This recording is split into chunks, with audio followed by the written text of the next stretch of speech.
नमस्कार, आप देख रहे हैं देश की बात। मैं हूं आपके साथ तन्वीर। रुक करते हैं खबरों का, लेकिन उससे पहले नजर डालेंगे इस वक्त की हेडलाइंस पर। कर्नाटक के हासन में 40 दिन में हार्ट अटैक से 23 मौतें, लोगों में दहशत। मैसूर हॉस्पिटल में रोज हजारों लोग जांच को पहुंचे।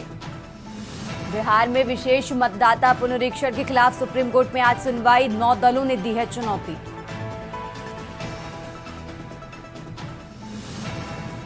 दिल्ली हाईकोर्ट ने कहा, संसद को निर्देश नहीं दे सकते, कानून बनाने और बदलाव करने का अधिकार उनका। पीएनएस की धाराएं हटाने की याचिका खारिज। राजस्थान में जगुआर क्रैश में रोहतक के पायलट शहीद ऋषिराज 1 माह पहले बने थे पिता। हिमाचल में 6 कोर्ट को आईईडी से उड़ाने की धमकी, कर्मचारी, वकीलों और जनता में दहशत। अमरनाथ यात्रा के 7वें दिन 16,720 श्रद्धालुओं ने दर्शन किए। अब तक करीब 1.5 लाख तीर्थयात्री आ चुके। आप देख रहे हैं के न्यूज, खबरों का सारथी। और चलिए अब रुक करते हैं खबरों का और देश की बात की शुरुआत करते हैं दिल्ली की खबर से। दिल्ली से बड़ी खबर आपको बता रहे हैं, जहां बिहार की वोटर लिस्ट को लेकर आज सुनवाई होगी। तो सुप्रीम कोर्ट में बिहार की वोटर लिस्ट को लेकर आज सुनवाई होने वाली है। बड़ी खबर आपको दिल्ली से बता रहे हैं, जहां वोटर लिस्ट के पुनरीक्षण पर आज सुप्रीम कोर्ट में सुनवाई होगी। चुनाव आयोग के फैसले के खिलाफ ये सुनवाई होने वाली है। वोटर लिस्ट पुनरीक्षण के खिलाफ दायर याचिकाओं पर आज सुप्रीम कोर्ट सुनवाई करेगा। तो बड़ी खबर आपको बता रहे हैं दिल्ली से। राजधानी दिल्ली से अहम जानकारी आपको बता रहे हैं, जहां वोटर लिस्ट अपडेशन को लेकर आज सुप्रीम कोर्ट में सुनवाई होगी। विपक्षी दलों ने याचिका दायर की है और इसी याचिका पर आज सुप्रीम कोर्ट सुनवाई करेगा।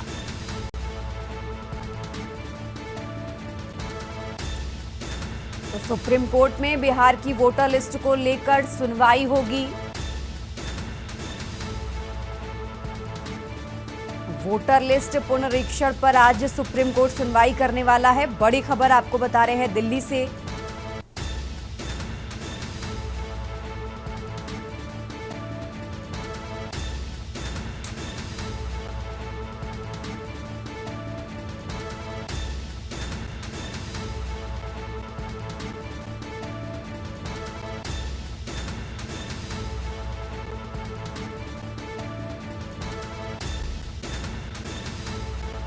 सुप्रीम कोर्ट में बिहार की वोटर लिस्ट को लेकर सुनवाई आज होने वाली है। राजधानी दिल्ली से अहम जानकारी आपको बता रहे हैं, जहां वोटर लिस्ट के पुनरीक्षण पर आज सुनवाई होगी। बिहार की वोटर लिस्ट को लेकर आज शीर्ष अदालत में सुनवाई होने वाली है। दिल्ली से खबर आपको बता रहे हैं, जहां सुप्रीम कोर्ट में बिहार की वोटर लिस्ट को लेकर आज सुनवाई होगी। तो वोटर लिस्ट के पुनरीक्षण पर याचिकाएं दायर की गई हैं और इन्हीं याचिकाओं पर आज सुप्रीम कोर्ट सुनवाई करेगा। चुनाव आयोग के फैसले के खिलाफ आज सुनवाई होने वाली है। बड़ी खबर आपको बता रहे हैं, जहां वोटर लिस्ट पुनरीक्षण के खिलाफ याचिकाओं पर आज सुनवाई होगी।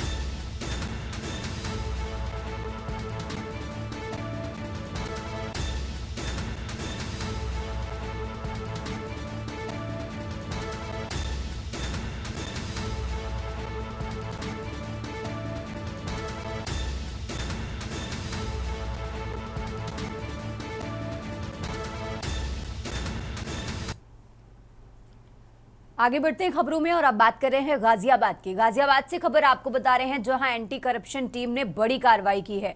गाजियाबाद लेबर ऑफिस में रिश्वतखोरी का भंडाफोड़ किया है। स्टेनो और कंप्यूटर ऑपरेटर रिश्वत लेते गिरफ्तार किए गए हैं। तो लोहियानगर स्थित श्रमायुक्त कार्यालय में छापा मारा। आरोपी अमित कुमार और भुवनेश शर्मा गिरफ्तार हुए हैं। आपको बता दें, 10,000 की रिश्वत लेते रंगे हाथ पकड़ा गया है। तो मृतक कर्मचारी के चेक जारी करने की डील थी। पुलिस ने फिलहाल मामले की जांच शुरू कर दी है। तो बड़ी खबर आपको गाजियाबाद से बता रहे हैं। गाजियाबाद से अहम जानकारी आपको बता रहे हैं, जहां 10,000 की रिश्वत लेते रंगे हाथ पकड़ा गया है। मृतक कर्मचारी के चेक जारी करने की डील थी। फिलहाल पुलिस इस पूरे मामले की जांच पड़ताल में जुटी हुई है। तो गाजियाबाद से खबर आपको बता रहे हैं, जहां एंटी करप्शन टीम ने बड़ी कार्रवाई की है। गाजियाबाद लेबर ऑफिस में रिश्वतखोरी का भंडाफोड़ किया है। स्टेनो और कंप्यूटर ऑपरेटर रिश्वत लेते गिरफ्तार किए हैं।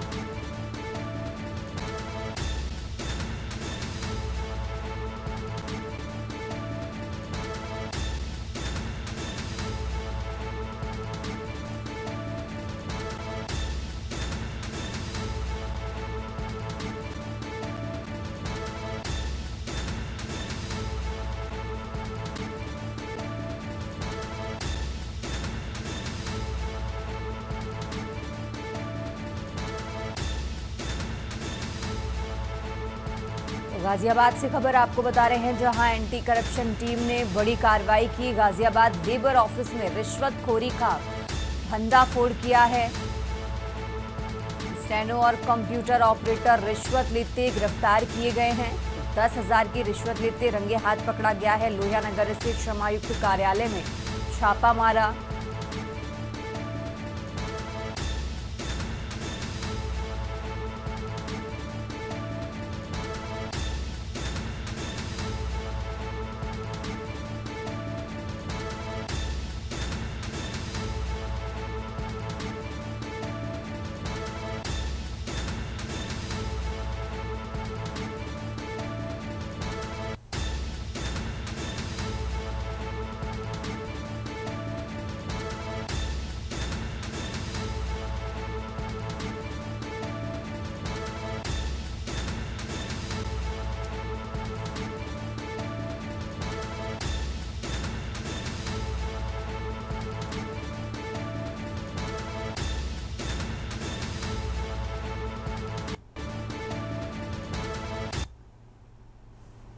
आगे बढ़ते खबरों में, और अब खबर आपको लखनऊ से बता रहे हैं। लखनऊ से खबर आपको बता रहे हैं, जहां राजनाथ सिंह के जन्मदिन पर स्वच्छता अभियान, जन्म दिवस पर आज विशेष स्वच्छता अभियान चलाया जाएगा।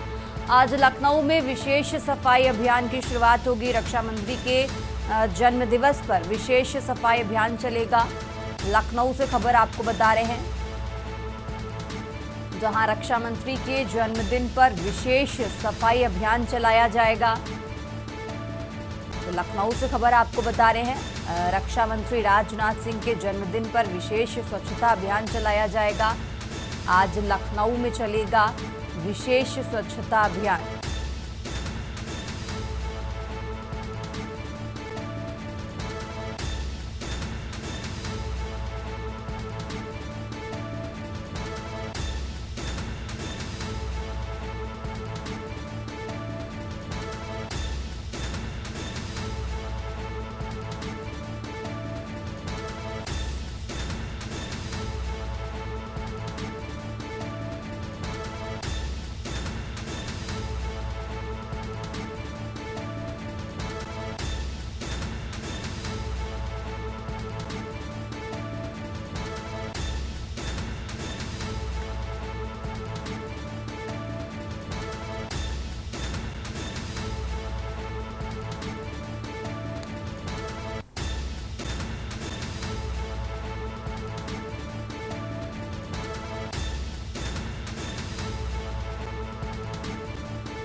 और देश की बात कर रहे हैं लखनऊ की। लखनऊ से एक और खबर आपको बता रहे हैं, जहां मास्टरमाइंड छांगुर बाबा से फिर होगी पूछताछ। एटीएस को छांगुर और नीतू उर्फ नसरीन की रिमांड मिली है।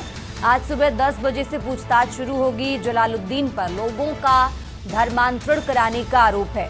बलरामपुर की डेमोग्राफी बदलने की साजिश की। हिंदुओं को इस्लाम अपनाने के लिए लालच देता था। इस्लामिक दवा सेंटर और मदरसा खोलने की भी योजना थी।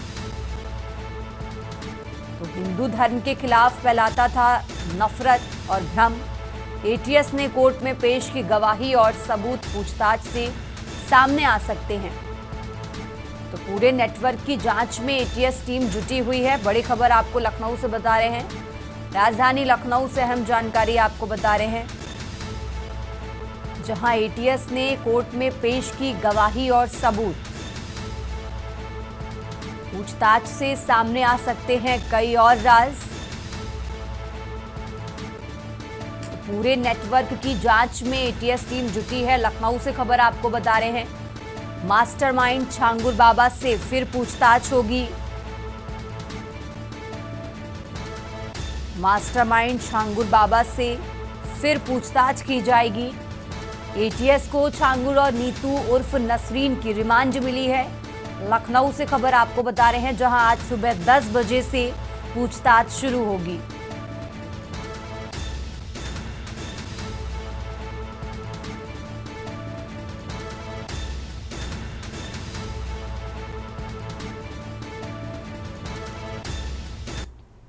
आगे बढ़ते हैं खबरों में और अब बात कर रहे हैं राजधानी दिल्ली की। दिल्ली से खबर आपको बता रहे हैं, जहां एनसीआर में महसूस किए गए भूकंप के झटके। तो दिल्ली से खबर आपको बता रहे हैं, दिल्ली, नोएडा, गाजियाबाद में भूकंप के झटके महसूस किए गए हैं। तो सुबह 9:05 पर महसूस किए गए झटके, ये बड़ी खबर आपको दिल्ली से बता रहे हैं। एनसीआर में महसूस किए गए भूकंप के झटके और इसी के साथ मेरठ में भी भूकंप के झटके महसूस किए गए हैं। तो बड़ी खबर आपको बता रहे हैं, जहां दिल्ली, नोएडा, गाजियाबाद, मेरठ में भूकंप के झटके महसूस किए गए। सुबह 9:05 का समय बताया जा रहा है जब भूकंप के झटके महसूस किए गए। और इसी खबर पर ज्यादा जानकारी के लिए हमारे साथ हमारे विशेष संवाददाता अखिलेश जी जुड़ चुके हैं। अखिलेश जी, एनसीआर में महसूस किए गए भूकंप के झटके, भूकंप की तीव्रता क्या थी, क्या कुछ पूरी जानकारी है आपके पास? अखिलेश जी। देखिए, दिल्ली एनसीआर के क्षेत्र में सुबह 9:05 पर भूकंप के झटके महसूस के लिए दिल्ली के अंदर लोगों की दहशत दौड़ गई है। और जैसे ही झटके महसूस किए गए भूकंप के, वैसे ही लोग अपने घरों से बाहर आ गए हैं। दिल्ली एनसीआर के कई क्षेत्रों में, गुड़गांव, फरीदाबाद, सोनीपत, नोएडा, दिल्ली के कई इलाकों में जो तेज झटके महसूस किए गए हैं, उसमें अभी किसी के हताहत होने की और जान माल के नुकसान की खबर नहीं है। हालांकि इसके रिएक्टर स्केल पर तीव्रता 4 के आसपास बताई जा रही है। कहीं पर 4.1 है, कहीं पर 4.2 है, कहीं पर 4.5 है। फिलहाल अभी जानकारी एकत्रित हो रही है और जगह जगह से जानकारी आ रही है कि जो सुबह 9:05 पर भूकंप के तेज झटके महसूस किए गए हैं, उसमें कहाँ कितना नुकसान हुआ है। सरकार अभी प्रशासन को अलर्ट मोड पर रखकर लगातार प्रशासनिक सतर्कता के साथ पूरी निगरानी हो रही है। फिलहाल इंतजार किया जा रहा है कि भूकंप के तेज झटके जो महसूस किए गए हैं, जिसकी तीव्रता करीब 4 के आसपास है, उससे कितना नुकसान हुआ है या फिर कोई नुकसान कितनी देर तक ये भूकंप के झटके महसूस किए गए हैं अखिलेश जी? बताया जा रहा है कि करीब 8 सेकंड तक भूकंप के झटके महसूस किए गए। 8 से 10 सेकंड की टाइमिंग बताई जा रही है। फिलहाल अभी एक्यूरेट जानकारी आना बाकी है, लेकिन 8 सेकंड से 10 सेकंड के बीच का ये भूकंप बताया जा रहा है। उसकी टाइमिंग 9:05 की बताई जा रही है। और अखिलेश जी, दिल्ली एनसीआर के अलावा और भी कई इलाके हैं जहां पर ये भूकंप के झटके महसूस किए गए हैं। देखिए, दिल्ली एनसीआर में दिल्ली, नोएडा, गाजियाबाद, गुड़गांव, सोनीपत, मेरठ जैसे इलाकों तक भी भूकंप के झटके महसूस किए जाने की खबरें आ रही हैं। फिलहाल कहां पर हुए हैं, इसकी भी कुछ देर में अपडेट आ जाएगी। फिलहाल 5 लोकेशन आप मान के चल सकते हैं कि दिल्ली है, नोएडा है और गाजियाबाद है, गुड़गांव, फरीदाबाद, सोनीपत, मेरठ जैसे इलाकों में भूकंप के झटके महसूस किएंगे, इसकी सूचना आ रही है। भूकंप का केंद्र क्या था, इसको लेकर क्या जानकारी है आपके पास?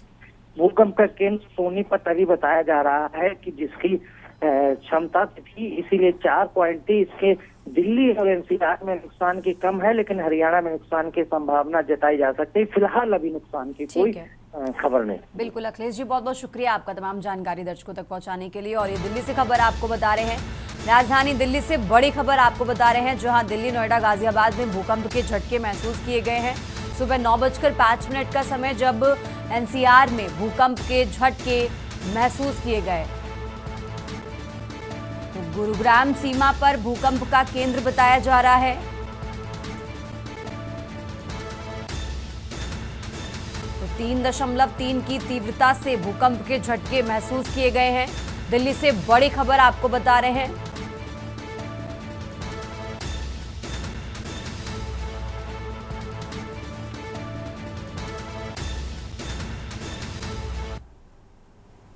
तो देश की बात में फिलहाल वक्त हो चला एक छोटे से ब्रेक का, फौरन हाजिर होते हैं।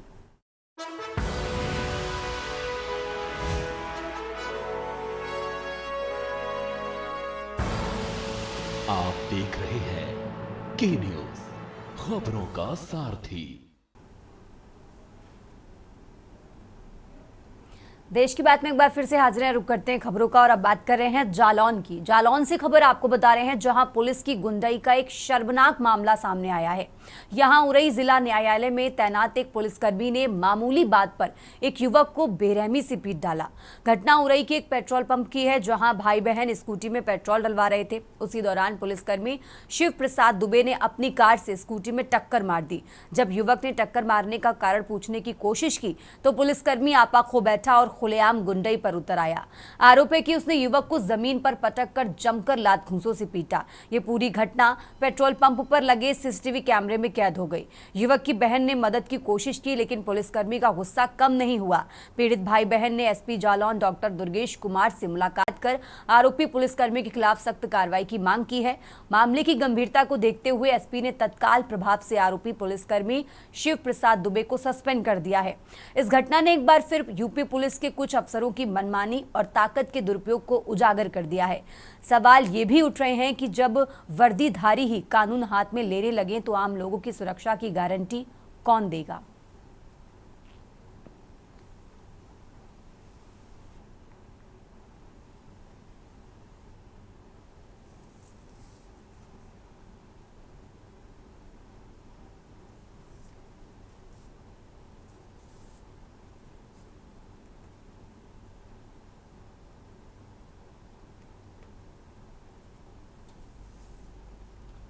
और ये सीसीटीवी फुटेज भी आपको दिखा रहे हैं, जहां कार से स्कूटी को टक्कर मारी और जिसके बाद वजह पूछे जाने पर पुलिसकर्मी ने युवक की पिटाई की।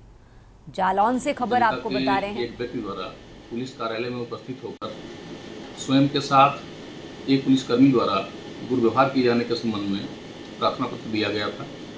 प्रार्थना पत्र का तत्काल संज्ञान लेते हुए आरोपों के संबंध में क्षेत्राधिकारी नगर से जांच कराई गई। जांच में प्रथम दृष्टया आरोप सही पाए जाने पर पुलिस अधीक्षक महोदय द्वारा संबंधित इंस्पेक्टर को तत्काल निलंबित करते हुए उनके विरुद्ध विभागीय कार्रवाई के आदेश दिए गए हैं।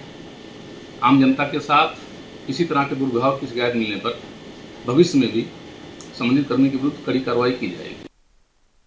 आगे बढ़ते हैं खबरों में। अब खबर अमरोहा से है, जहां चोटीपुरा कन्या गुरुकुल विद्यालय में वृक्षारोपण कार्यक्रम के तहत एक पेड़ मां के नाम अभियान की शुरुआत की गई। प्रधानमंत्री नरेंद्र मोदी और मुख्यमंत्री योगी आदित्यनाथ के नेतृत्व में चल रहे वृक्षारोपण व्रत अभियान को जमीन पर उतारने की दिशा में ये एक सराहनीय प्रयास रहा। कार्यक्रम में छात्राओं, शिक्षकों और स्थानीय नागरिकों ने बढ़ चढ़ कर भाग लिया। सभी ने मिलकर विभिन्न प्रजातियों के पौधे लगाए और पर्यावरण संरक्षण का संदेश दिया। एक पेड़ मां के नाम एक भावनात्मक पहल है, जिसका उद्देश्य न सिर्फ पेड़ लगाना है बल्कि हर नागरिक को प्रकृति से भावनात्मक रूप से जोड़ना है। वक्ताओं ने कहा कि प्रत्येक व्यक्ति को हर साल अपनी उम्र के अनुसार पौधे लगाने चाहिए और उनका पालन पोषण भी करना चाहिए। इस अभियान से जुड़ने के लिए लोगों से आह्वान किया गया कि वे पर्यावरण को बचाने की जिम्मेदारी व्यक्तिगत रूप से निभाएं। कार्यक्रम के अंत में सभी ने पर्यावरण संरक्षण का संकल्प लिया और इस अभियान को जन आंदोलन बनाने की बात कही। आगे को मचे हो जाएंगे, सभी बहनें मंच के सामने पंक्ति में खड़े हो जाएंगे और मैंने सबके हाथ में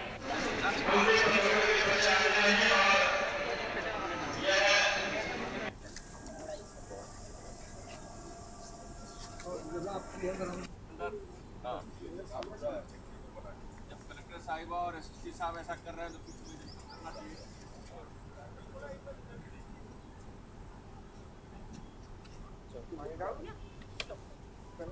अमरोहा जनपद में एक पेड़ मां के नाम के अंतर्गत वृक्षारोपण महोत्सव मनाया जा रहा है, जिसमें जनपद के सभी वर्ग के लोग, सभी सेक्टर्स के लोग बढ़ चढ़ के हिस्सा ले रहे हैं।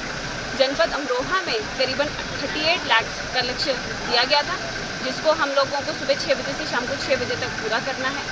इसमें हम लोग नदी के किनारे, तालाबों के किनारे, अटल वन, औषधि उपवन जो है समाहित करते हुए खासकर बच्चों के माध्यम से, चाहे वो परिषदीय स्कूल के बच्चे हों, चाहे वो 9 to 12 के बच्चे हों, उनके माध्यम से ये वृहद वृक्षारोपण का अभियान चला रहे हैं। ये जनपद एक कृषि प्रधान जनपद होने के साथ साथ यहाँ पे बहुत सारी इंडस्ट्रीज़ भी हैं, तो यहाँ पे इंडस्ट्रियलिस्ट हैं, व्यापारी हैं, किसान भाई हैं, उन सबको भी हमने एक जन आंदोलन की तरह उन सबको जोड़ा है और इस वृहद लक्ष्य को हम लोग निश्चित ही पूरा करेंगे। देश की सरकार माननीय नरेंद्र मोदी जी के नेतृत्व में, उत्तर प्रदेश की सरकार योगी आदित्यनाथ जी के नेतृत्व में वृक्षारोपण अभियान जो वास्तव में बहुत आवश्यक है जीवन के लिए, उसको लेकर के आज अमरोहा में वृक्षारोपण का कार्यक्रम रखा गया है। उसमें हमारे हरीश सिंह ढिल्लों जी, हमारे जिलाध्यक्ष भारतीय जनता पार्टी उदयगिरी गोस्वामी जी, राजीव खरारा जी, नोडल अधिकारी जी और डीएम साहब, एसपी साहब, सारे अधिकारी आज यहाँ उपस्थित हैं। उसी कार्यक्रम के अंतर्गत एक पेड़ माँ के नाम सभी ने पेड़ लगाए हैं और सभी को प्रेरित करने का कार्यक्रम और वास्तव में आज बड़ा भव्य कार्यक्रम है प्रशासन के द्वारा और सुमेधा जी के प्रांगण में बहुत सुंदर कार्यक्रम। और चलिए खबरों में आगे बढ़ते हैं। अब बात कर रहे हैं यूपी के गोंडा की, जहां आरएसएस कार्यकर्ता की संदिग्ध परिस्थितियों में मौत हो गई है। घर के बगल मिला आरएसएस कार्यकर्ता का शव, परिजनों ने हत्या की आशंका जताई है। तो धानेपुर के पांडेपुर देव रहना का निवासी है अविनाश मिश्रा। घर के बाहर पेड़ के नीचे लाश मिली है। मृतक अविनाश मिश्रा के गर्दन पर चोट के निशान भी हैं। तो मौके पर डॉग स्क्वाड फॉरेंसिक टीम पहुंची। धानेपुर के पांडेपुर देव रहना का ये मामला आपको बता रहे हैं। गोंडा से खबर आपको बता रहे हैं, जहां आरएसएस कार्यकर्ता की संदिग्ध परिस्थितियों में मौत। मृतक अविनाश मिश्रा के गर्दन पर चोट के निशान मिले हैं। मौके पर फिलहाल डॉग स्क्वाड और फॉरेंसिक टीम पहुंची हुई है। धानेपुर के पांडेपुर देव रहना का ये मामला आपको बता रहे हैं। गोंडा से खबर आपको बता रहे हैं, जहां आरएसएस कार्यकर्ता की संदिग्ध परिस्थितियों में मौत। घर के बगल मिला आरएसएस कार्यकर्ता का शव। परिजनों ने हत्या की आशंका जताई है।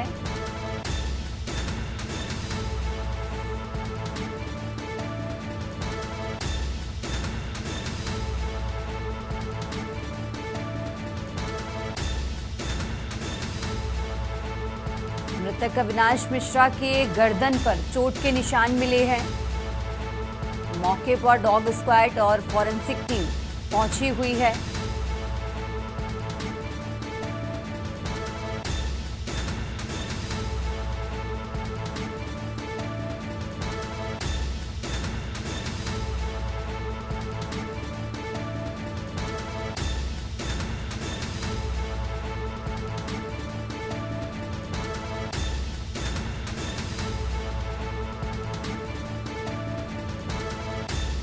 धानेपुर के पांडेपुर देव रहना का निवासी है अविनाश मिश्रा। घर के बाहर पेड़ के नीचे लाश मिली है। फिलहाल मौके पर पहुंची पुलिस पूरे मामले की जांच पड़ताल में जुटी हुई है।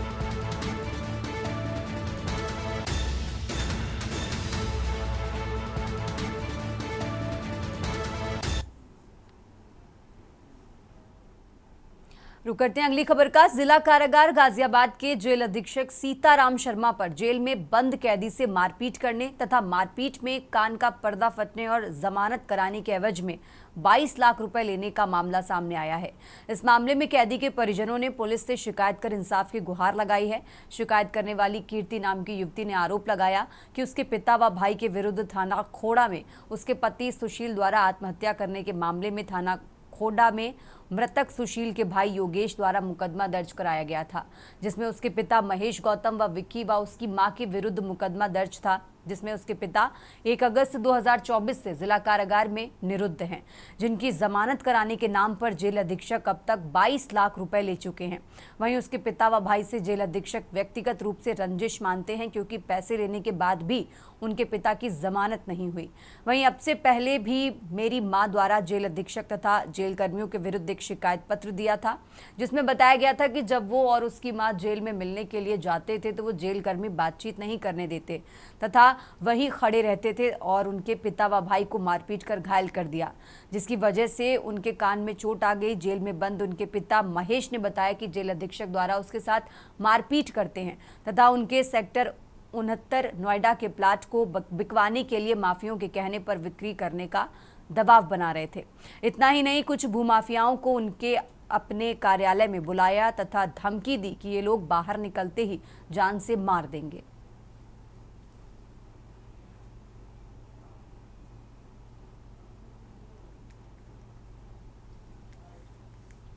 ये मेरा जेल प्रशासन मेरे पिताजी को इतनी मार पिटाई कर रहा है। मेरे पिताजी के साथ में इतना उनको मार मार के पूरा हाल कर दिया मेरे भाई और पिताजी का पूरा जेल प्रशासन उनके पीछे ऐसा पड़ गया। हमसे उन्हें मिलने नहीं दिया जा रहा और प्रॉपर्टी का इनका जो मैटर चला जेल प्रशासन ने मतलब सीताराम शर्मा जी ने पहले भी हमसे कुछ पैसे की वो कर ली है। हमने इनकी कंप्लेंट सीएम साहब को भी दी है। परसों मेरे पापा मतलब जज साहब के सामने भी पेश हुए हैं। इन लोगों को पूरा सामने पहुंचने के बाद भी कार्रवाई करी, इन लोगों के साथ में पूरा का पूरा गैंग चल रहा है। जो ये काम करा रहे कल वो लोग जेल पर ही थे। मैं अपने पिताजी से मिलने गई हूँ, वहाँ पर पूरी की पूरी गैंग बैठी हुई थी। मेरा बहन का केस चल रहा था ऑलरेडी ससुराल वालों के खिलाफ उसके, और इसके हस्बैंड ने सुसाइड कर ली या मारा हमें नहीं पता। वो 2.5 साल से हमारे पास में थी और इसके हस्बैंड को मारा पहले और उल्टा उन्होंने हम पे केस कर दिया।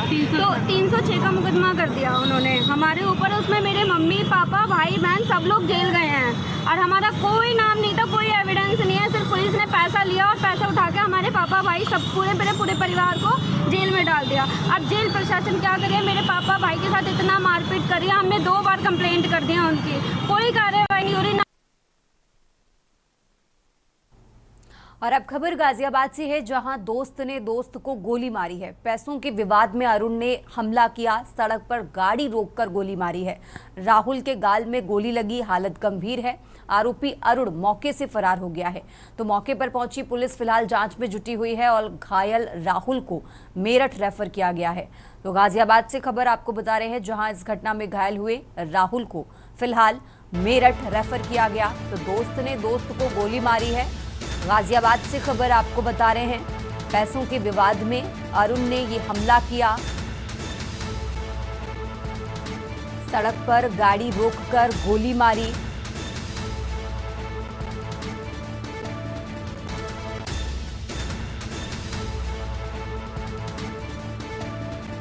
तो आरोपी अरुण मौके से फरार हो गया है। फिलहाल मौके पर पहुंची पुलिस पूरे मामले की जांच में जुटी हुई है। तो गाजियाबाद से खबर आपको बता रहे हैं।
खबरों का सिलसिला लगातार जारी है। फिलहाल यहाँ रुकते हैं एक छोटे से ब्रेक के लिए।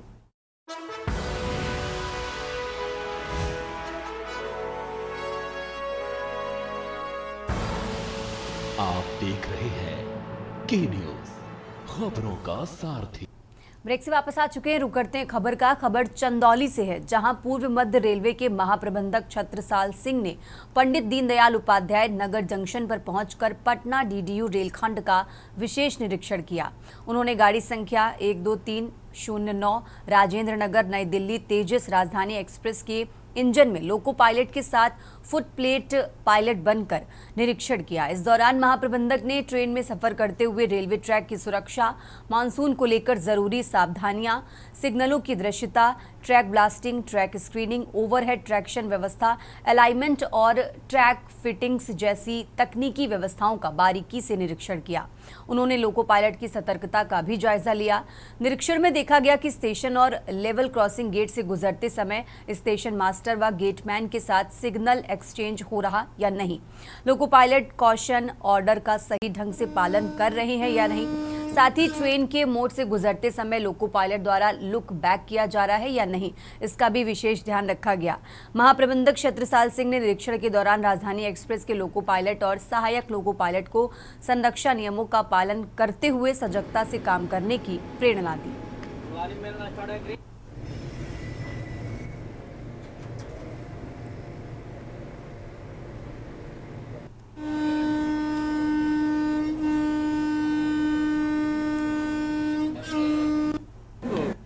ट्रैक की कंडीशन, उसकी संरक्षा, प्लानिंग सब देखने के लिए, जैसे कि रात के समय देखिए गाड़ी चल रही है, रात्रि को जो है हमारे ट्रैक पे पेट्रोलमैन वगैरह है उनकी भी सजगता जो है इससे जाहिर होती है।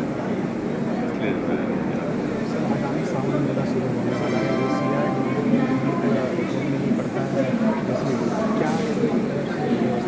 नहीं, जसीडी आसनसोल मंडल पूर्व रेलवे में पड़ता है, लेकिन ईसीआर के विभिन्न प्रमुख स्टेशनों से जो है महिला यात्रियों की सुविधा के लिए जो है विशेष गाड़ियों का परिचालन किया जाएगा और कोशिश की जा रही है कि सभी मेजर जो हमारे स्टेशन है वहाँ से कोई ना कोई डायरेक्ट साधन उपलब्ध रहे।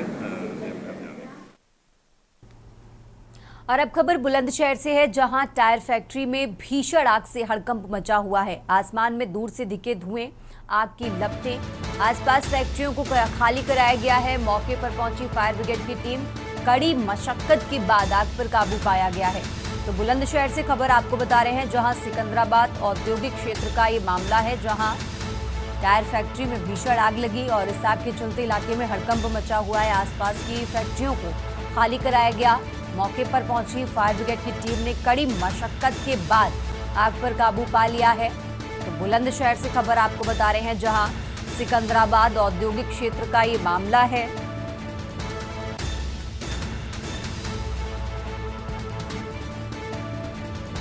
फिलहाल मौके पर पहुंची फायर ब्रिगेड की टीम ने आग पर काबू पा लिया है। बुलंदशहर से खबर आपको बता रहे हैं, जहां टायर फैक्ट्री में भीषण आग से हड़कंप मचा।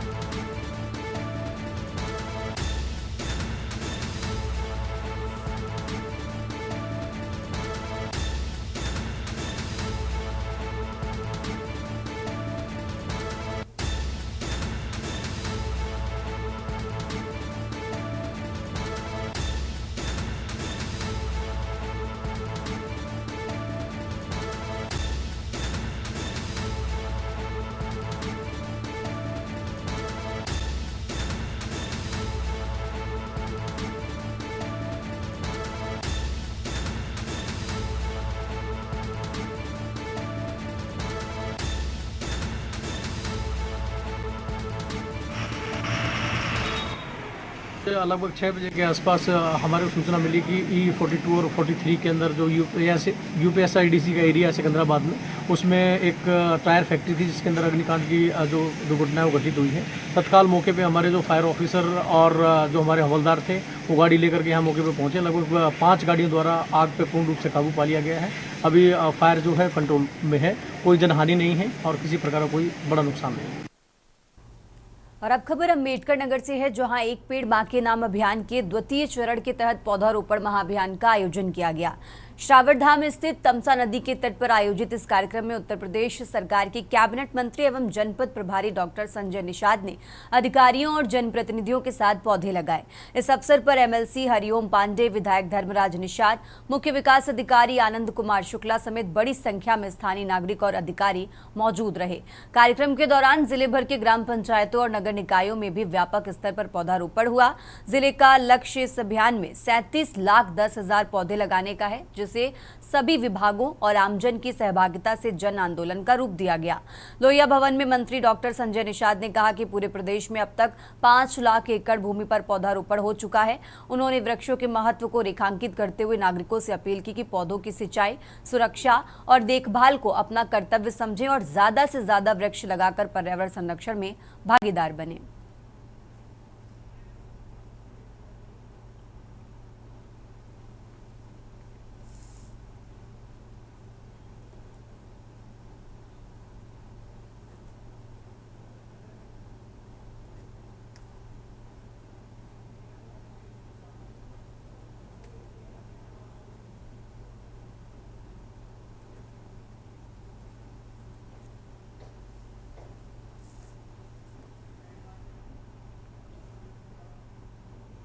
और देश की बात में अब बात कर रहे हैं औरैया की। औरैया से खबर आपको बता रहे हैं, जहां विधूना अपहरण हत्याकांड में फैसला।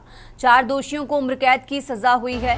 अपहरण कर हत्या करने वाले अभियुक्तों को सजा मिली है। रविंद्र इंद्रपाल सुरेंद्र बाथम को उम्र कैद की सजा। दीपक उर्फ छोटू को उम्र कैद की सजा सुनाई गई है। तो चारों अभियुक्तों पर 15-15 हजार का अर्थदंड भी लगाया गया है। आपको बता दें, इस साल 2019 में विधूना क्षेत्र के धनोइया गांव में ये घटना हुई थी और इसी मामले पर ये बड़ा फैसला आया है। औरैया से खबर आपको बता रहे हैं, साल 2019 में विधूना क्षेत्र के धनोइया गांव में ये घटना हुई थी। तो विधूना अपहरण हत्याकांड में फैसला। औरैया से खबर आपको बता रहे हैं।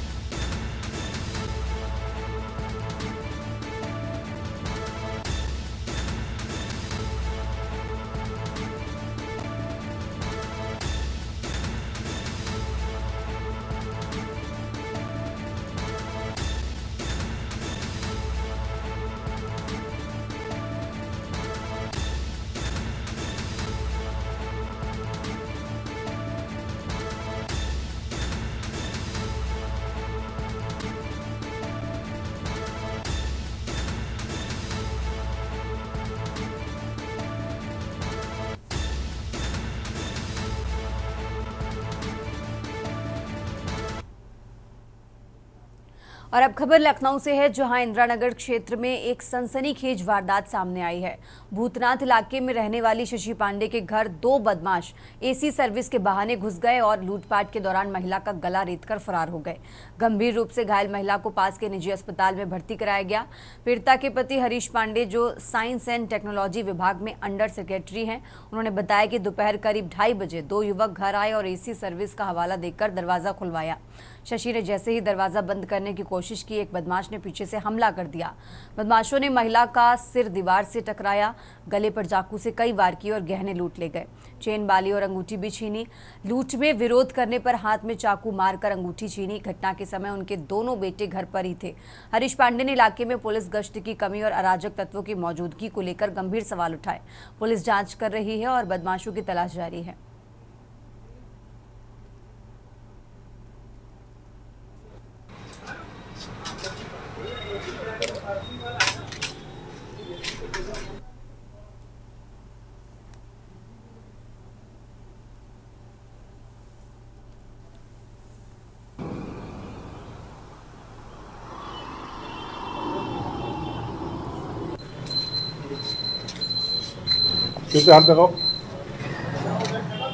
गाजीपुर थाना क्षेत्र के लेखराज चौकी क्षेत्र में एक गवर्नमेंट क्वार्टर में 2 बदमाश ये कहते हुए घुसे कि हम एसी मैकेनिक हैं और हमको एसी सर्विसिंग के लिए बुलाया गया है।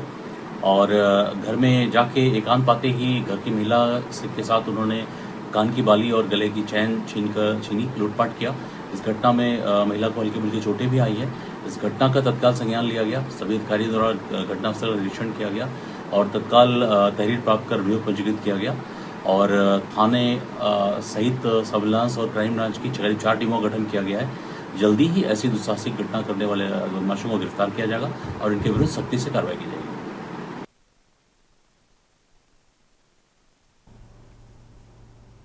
आगे बढ़ते खबरों में, यूपी के सोनभद्र जनपद में एक दर्दनाक हादसे ने पूरे गांव को हिलाकर रख दिया है। जनपद के दुद्दी इलाके में 2 मासूम बच्चियों ने खेल खेल में टॉफी समझकर जहरीली दवा खा ली, जिसके बाद उनकी हालत बेहद नाजुक हो गई है। घटना के बाद पूरे गांव में कोहराम मच गया है। बच्चियों की मां की चीखें सुनकर हर कोई सन्न रह गया। सोनभद्र के दुद्दी कोतवाली क्षेत्र के सिद्धवा दामर गाँव में उस समय अफरा तफरी मच गई जब एक ही परिवार की 2 मासूम बहनें, सीमा जिसकी उम्र 3 साल और पूजा जिसकी उम्र 2 साल ने खेलते खेलते जहर निगल लिया। बच्चियों को लगा कि ये कोई टॉफी है, लेकिन दरअसल वो मक्खी मारने की जहरीली दवा थी। ये हादसा तब हुआ जब दोनों बच्चियां अपने बड़े पापा के घर आई हुई थी और वहीं खेलते खेलते जहरीली दवा को खाने की चीज समझकर खा गईं। कुछ ही देर में बच्चियां फर्श पर अचेत मिली और उनके पास ही जहर की डिब्बी भी पड़ी मिली। परिजनों ने तुरंत 108 एम्बुलेंस को कॉल किया और दुद्दी CHC अस्पताल ले गए, लेकिन हालत गंभीर देखते हुए डॉक्टरों ने दोनों बच्चियों को जिला अस्पताल रेफर कर दिया। इस हादसे के बाद परिवार में मातम का माहौल है।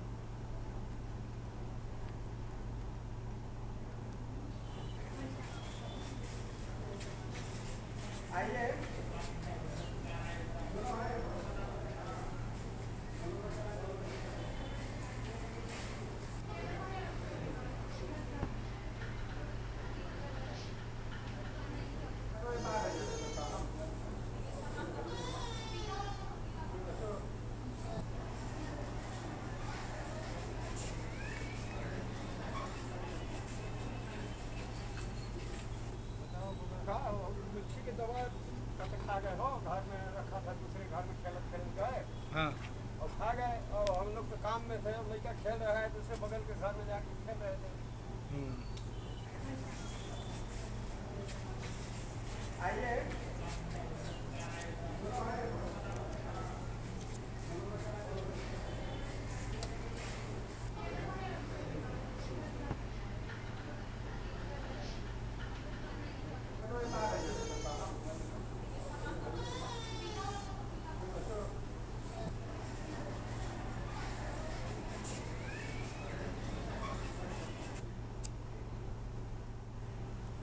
यहाँ रुकते एक छोटे से ब्रेक के लिए, जल्द हाजिर होते हैं।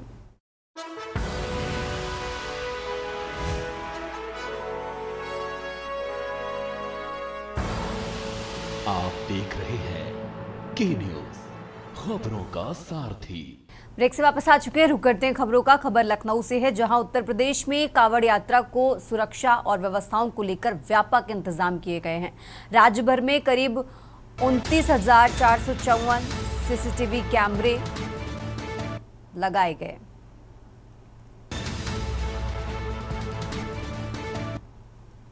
आगे बढ़ते हैं खबरों में। खबर लखनऊ से है, जहां उत्तर प्रदेश में कांवड़ यात्रा को लेकर सुरक्षा और व्यवस्थाओं को लेकर व्यापक इंतजाम किए गए हैं। राज्य भर में 29,454 CCTV कैमरों और 375 ड्रोन से निगरानी की जा रही है, जिनमें अत्याधुनिक T3 ड्रोन भी शामिल हैं। इन सभी की मॉनिटरिंग लखनऊ स्थित DGP मुख्यालय के कंट्रोल रूम से 24 घंटे जारी है। यात्रा मार्गों पर करीब 1,845 जल सेवा केंद्र, 829 चिकित्सा शिविर और 1,222 पुलिस सहायता केंद्र स्थापित किए गए हैं। कांवड़ शिविरों में एंटी सोबोटाज चेकिंग के साथ CCTV कैमरे भी लगाए गए। श्रद्धालुओं को पुलिस अधिकारियों के mobile number, traffic diversion plan व अन्य सूचनाएं बारकोड के जरिए दी जाएंगी। राज्य भर में 66,000 पुलिसकर्मियों के अलावा 50 कंपनी PAC, 1,424 होमगार्ड, ATS व क्विक रिएक्शन टीम भी तैनात की गई है। तो सोशल मीडिया मॉनिटरिंग के लिए 8 सदस्यीय टीम गठित कर इंटरनेट पर फैलाई जाने वाली अफवाहों पर भी नजर रखी जा रही है।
आगे बढ़ते खबरों में बात कर रहे हैं दिल्ली की। दिल्ली से बड़ी खबर आपको बता रहे हैं, जहां प्रधानमंत्री नरेंद्र मोदी 5 देशों का दौरा कर स्वदेश लौटे हैं।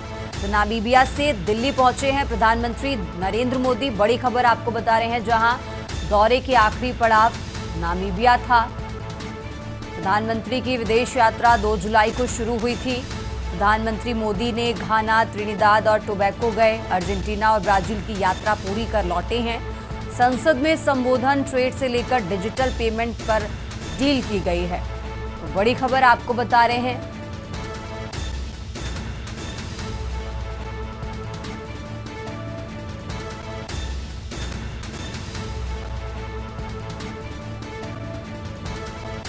तो बड़ी खबर आपको बता रहे हैं, दिल्ली से 5 देशों का दौरा कर स्वदेश लौटे हैं प्रधानमंत्री नरेंद्र मोदी।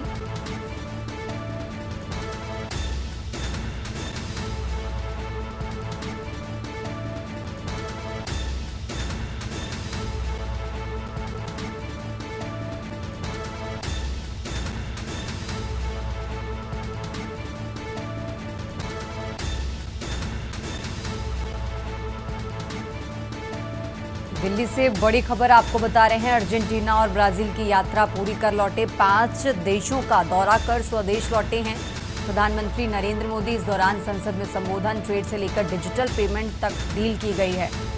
तो पीएम मोदी 5 देशों का दौरा कर स्वदेश लौटे।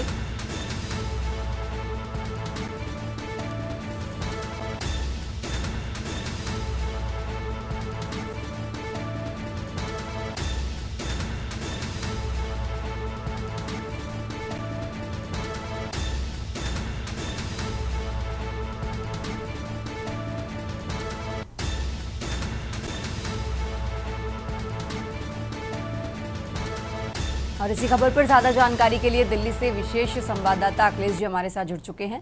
अखिलेश जी, आज 5 देशों का दौरा कर प्रधानमंत्री नरेंद्र मोदी भारत वापस लौट चुके हैं।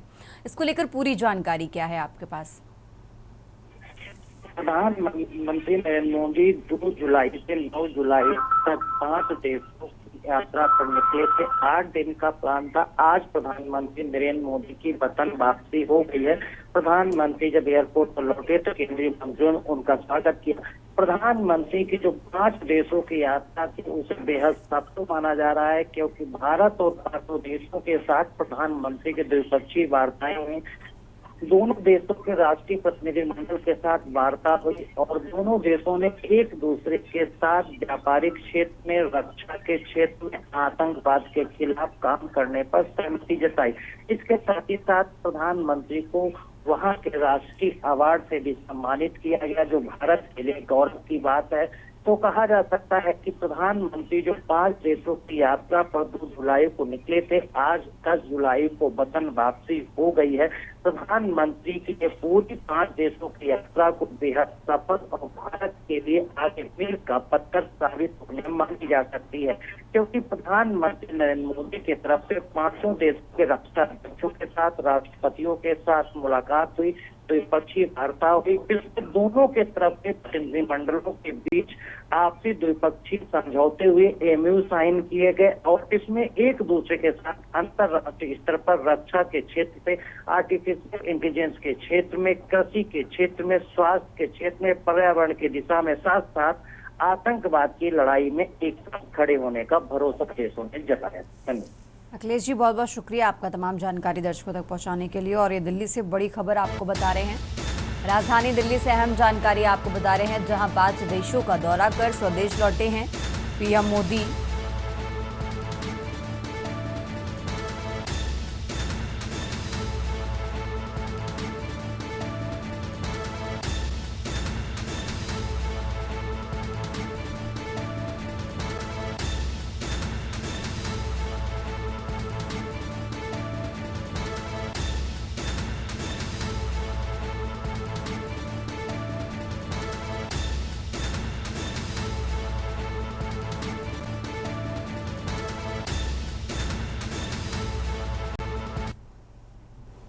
आगे बढ़ते हैं खबरों में। दिल्ली से एक और बड़ी खबर आपको बता रहे हैं, राजधानी दिल्ली से एक और अहम जानकारी, जहां आज धरती पर वापस लौट सकते हैं शुभांशु शुक्ला।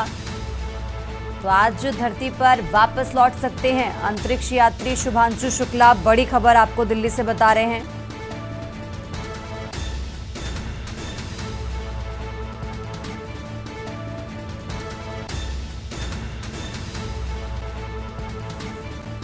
शुभांशु शुक्ला अंतर्राष्ट्रीय अंतरिक्ष स्टेशन पर 12 दिन से हैं। शुभांशु शुक्ला और उनके साथी अंतरिक्ष यात्री पृथ्वी पर आज वापस लौट सकते हैं। बड़ी खबर आपको दिल्ली से बता रहे हैं।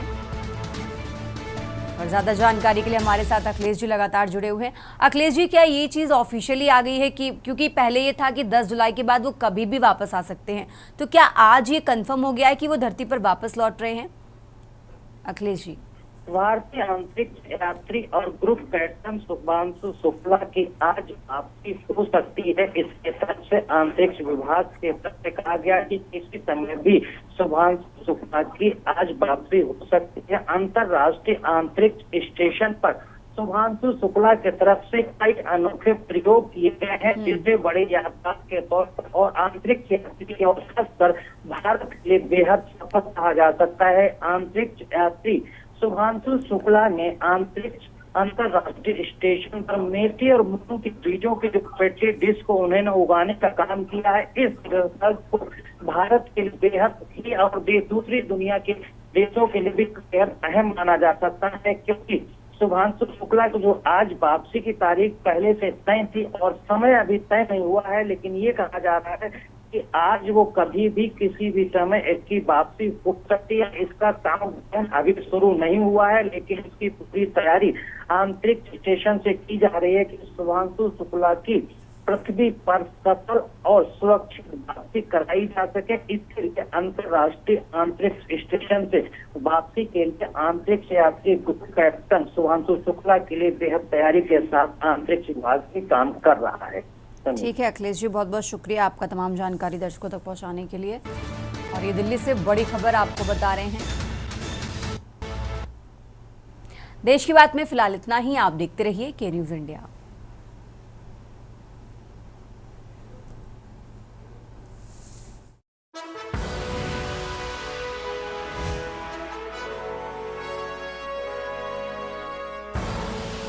आप देख रहे हैं के न्यूज, खबरों का सारथी।